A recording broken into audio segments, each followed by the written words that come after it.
Hey, welcome to another Flights with Joel. This is my first in-depth review. I've done some short reviews. You can go to my list of flights and see. This is the ND Nemeth Design Bell 407. It's been out a bit, but I just got it. And I am back in ORBX Cityscene, Hawaii. I'm now on the other side, not the other side of the island, but kind of the middle of the island where there's all these helipads.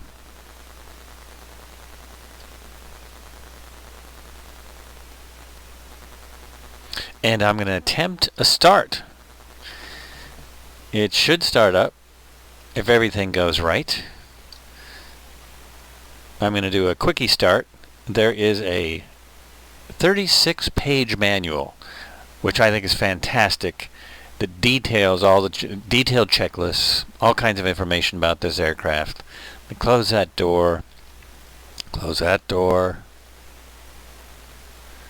and we'll see if I can just rip through the basics and get this started. Now, sometimes it starts, sometimes it doesn't. It all depends on how it feels that day. I love the panel. I believe there are 3 different panels, and this one has the PFD and lots of cool stuff. So you have a GPS and electronic instruments, and all the buttons work. The manual tells you I think there's 2 buttons that are inoperable. So I need to turn this down. Let's go to idle, go off, go to idle. Now let's see if this starts. A lot of times I have to play with the, yep, that's working. Okay, a lot of times I have to play with the collective to get it to work. Everything works. Ready to start.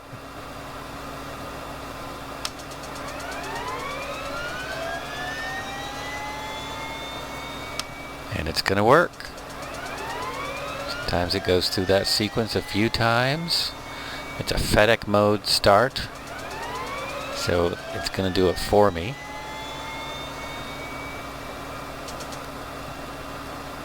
And there it goes.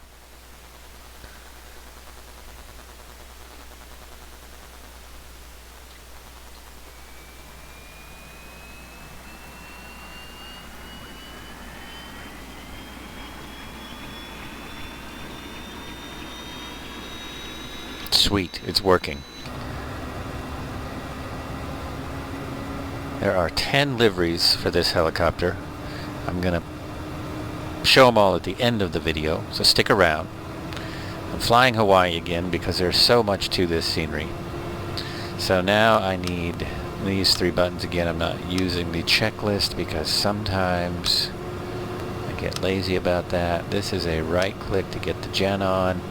Got the collision light on. I want my... Where is it?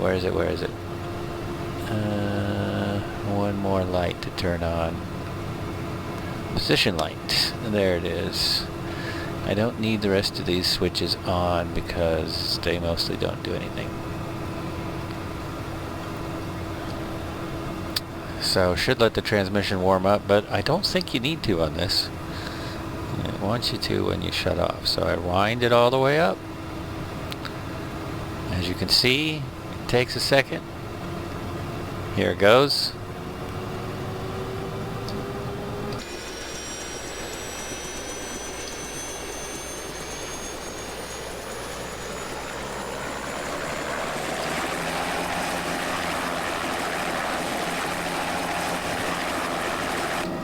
And we are ready to fly. Before I take off, I'm going to switch to my tracking hardware.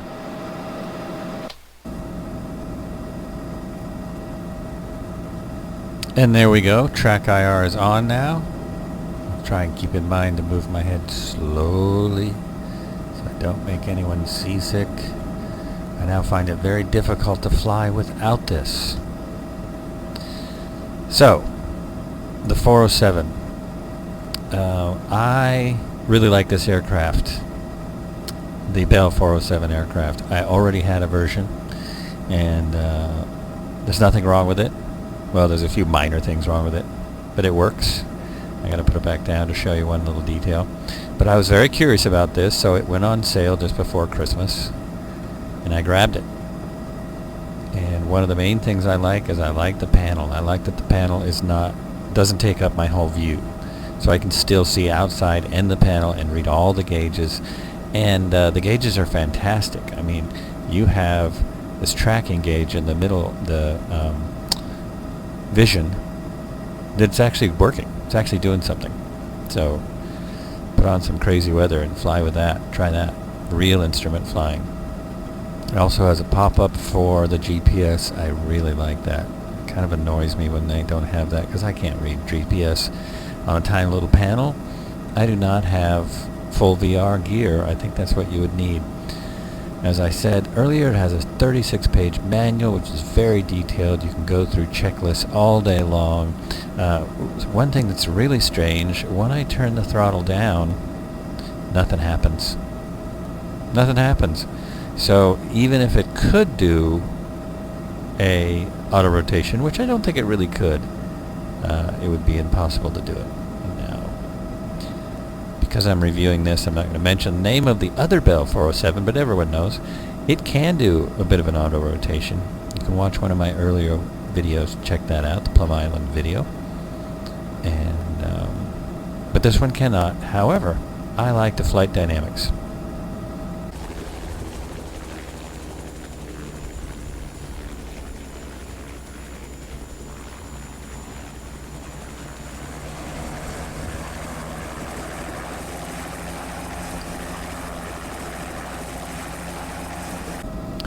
This flies more like older FSX helicopters. If you drop the collective, let's just fly a little. It's very responsive. It's very delicate, very responsive.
So it's fast,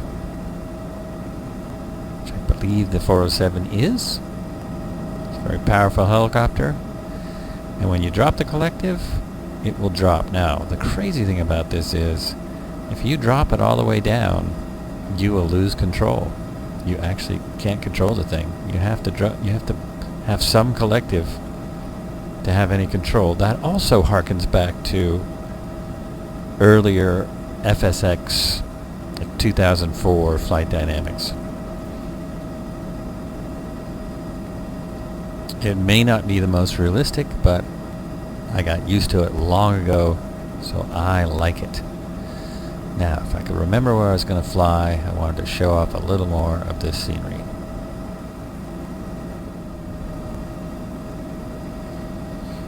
So one of the kind of quirky things about this model is that there's only two views in the cockpit. There's this view, and there's this view. So if you want to go in the co-pilot seat, ride in the passenger seat, well, you're just out of luck. While I'm talking about this, I'm flying to a couple of the other features that I really like about this scenery. Hopefully I'll be able to find them again. No guarantees. I have to kind of remember which direction I'm going here. Also, should have mentioned this earlier, but I appreciate any developer, freeware and payware, that takes the time to make the sim funner, more interesting. It's really that's what it's all about, is having fun. I have used it for training. I do have a private pilot's license, although I'm not current.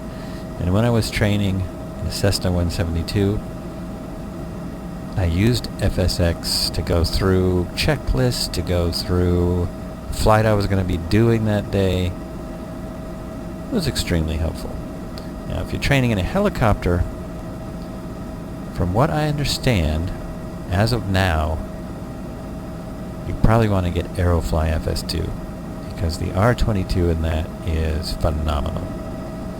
Getting a lot of the scenery building stuff, which has something to do with my computer and P3D not working perfectly together. Alright, I had to turn around. I edited out a bunch because you don't want to fly all around the entire island while I blab. So this is one of the Easter eggs that I think is really cool with this ORBX Cityscene Honolulu. It is all of Oahu, including this radar station here. But as I fly by this, back to the 407 now, all in all, I really like it. I like the model. I like how it looks. Love the instruments. Almost all the switches work. You can start it and stop it, although it might take a little playing around with your collective to get it to work correctly on starting it. And I'll shut it down in just a minute here. So this is really fun. There's this full radar station. I know this wasn't here before ORBX did their little magic.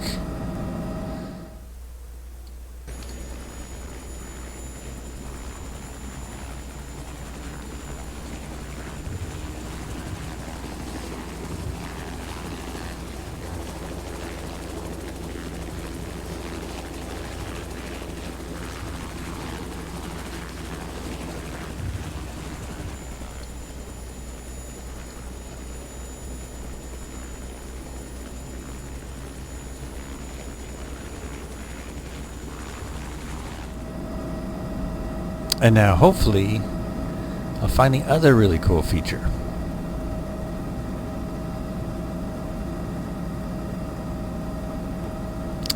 So yes, I can't just do one thing at a time. I have ADD like everyone else in our society. Back to the 407 though.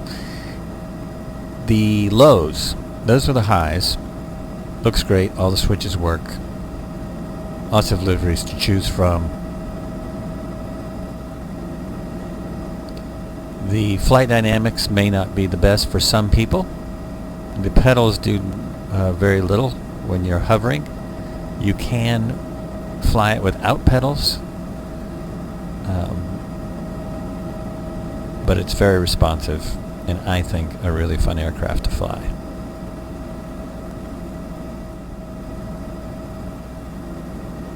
Even though Honolulu, Oahu, is the most populated island of Hawaii, if you go for a hike and get lost in these jungles, you will still have some difficulty.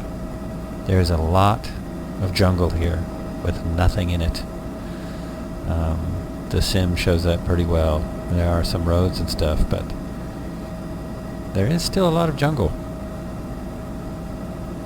So, this is the next feature I really like coming up. These windmills. There's also a whole bunch of windmills on the Palm Springs scenery. I love these. These are just a lot of fun to fly around. And another nice thing about windmills is that they give helicopter pilots work. Search that on YouTube. There is lots of videos about the kind of work that helicopters perform on windmills.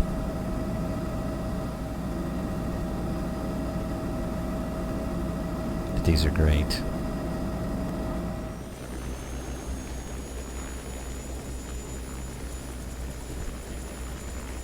I almost forgot to mention, Cityscape Honolulu just had a new update, so I'll be flying around to see about that.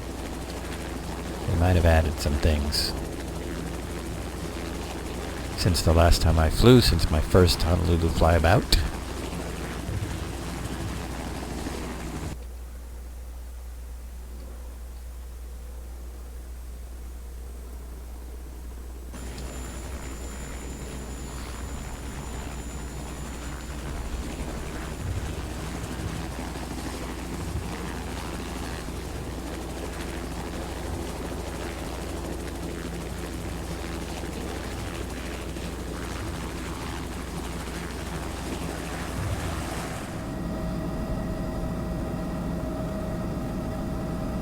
Another small airport coming up. So now I'm coming into one of the smaller airports.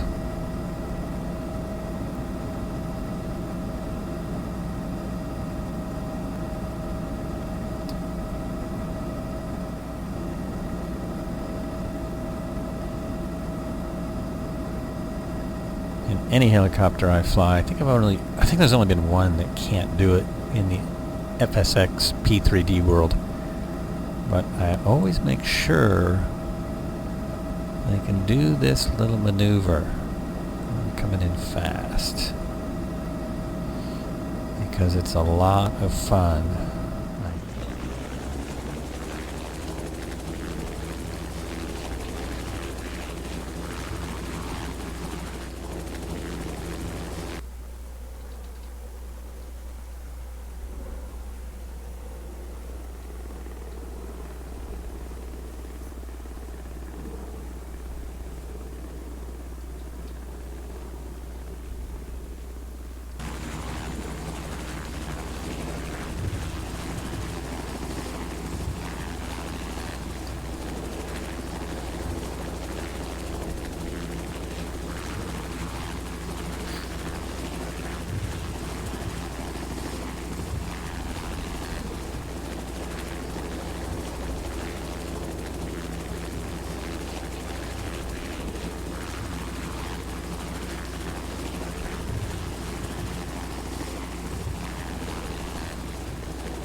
In an aircraft, it's called a stall turn. Not sure what they call it in a helicopter.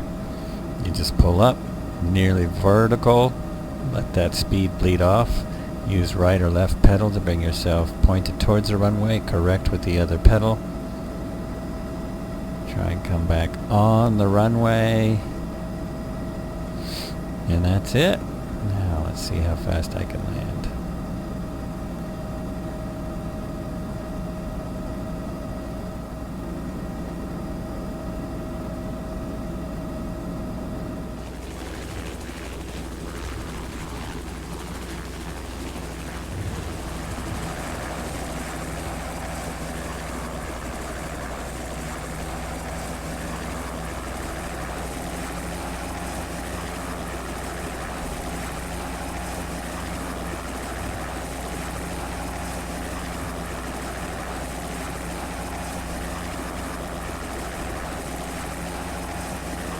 Alright, thanks for watching.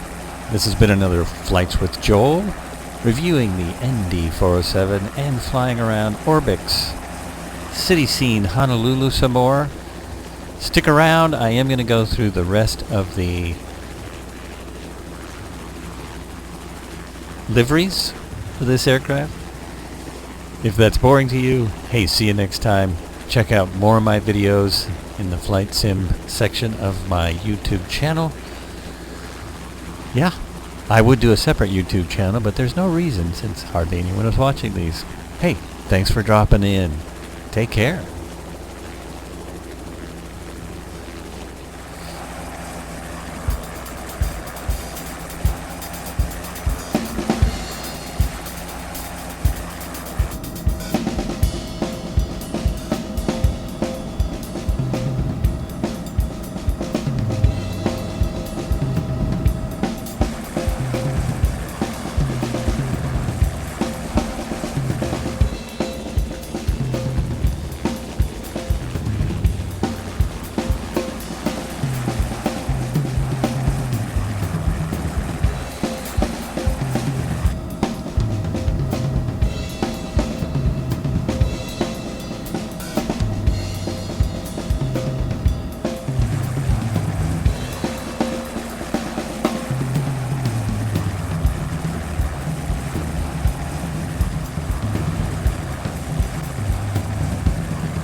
Oh, still here? Wow, you sat through all that? Okay. You're probably waiting for me to shut it down. You probably heard me say I was going to shut it down at the end. I'm going to put markers in this video too, so you can skip ahead to this. So, without using the checklist, which I highly, highly recommend you do, because if you ever want to do real world flying, you're going to want to use your checklists. Without using that, I bring this to idle, and it takes a moment. And we're supposed to leave it here for 2 minutes. The strange thing about this helicopter is that it takes a minute for it to start winding down. And that shouldn't be. Today it's taking a long, long time for it to start winding down. There we go. Here it goes. Okay. And you kill the left fuel pump. I leave the generator on, but you can turn off that light, which is the position light. And now I also tend to leave on the avionics because if someone starts walking towards your helicopter, it's good to be able to talk to somebody. So I'm going to put those two switches off. My avionics master I'm going to leave on.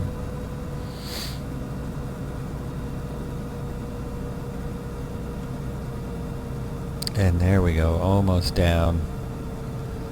Close enough. Do a little damage to my helo. There it is. The mute horn's right there. Mute the horn. See that right there? Horn mute. That's coming all the way down. At 40, it's not there yet, I can use the brake.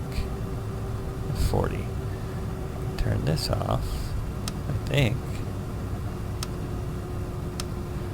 That is my landing light. Okay, is everything else off except the avionics? I can hit this at the fuel pump. I can now turn the gen off.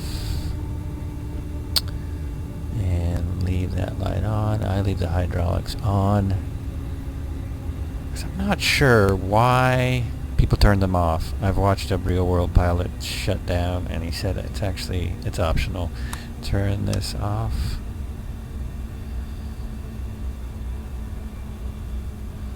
We're below 40. Use the brake.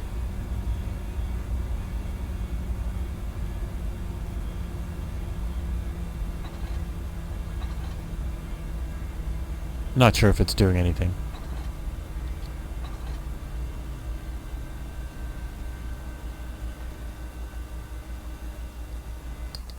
Almost stopped. Great looking model.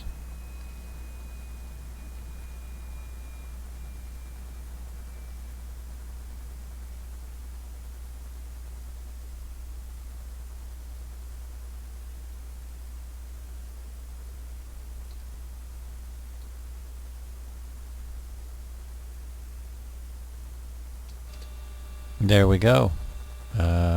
Avionics master. Whoops, that's not what I wanted to do. Avionics master off. Position light off. Battery off.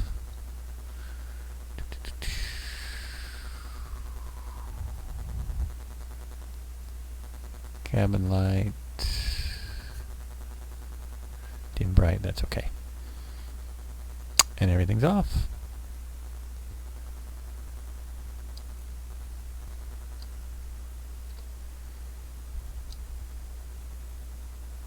Different model, same helicopter. Off we go.